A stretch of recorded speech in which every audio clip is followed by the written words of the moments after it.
Good evening. মে হচ্ছে better slip month.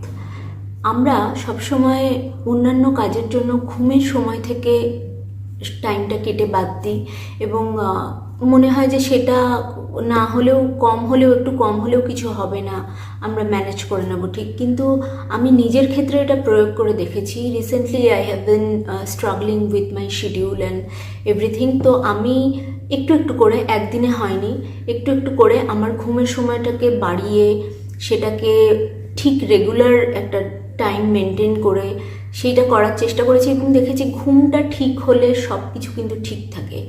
Better slip month শুনতে মনে হয় যে কিছুই না, কিন্তু এটা অনেক কিছু। সকলে সুস্থ থাকবেন, ভালো থাকবেন, নিজের খেয়াল রাখবেন এবং যে কোনো রকম প্রশ্ন থাকলে 9038417527 এই নাম্বারে কল অথবা হোয়াটসঅ্যাপ করুন। এখানে কমেন্টের মাধ্যমে জানাতে পারেন। আমাদের ইউটিউব চ্যানেলটিকে অবশ্যই সাবস্ক্রাইব করবেন। ভালো থাকবেন।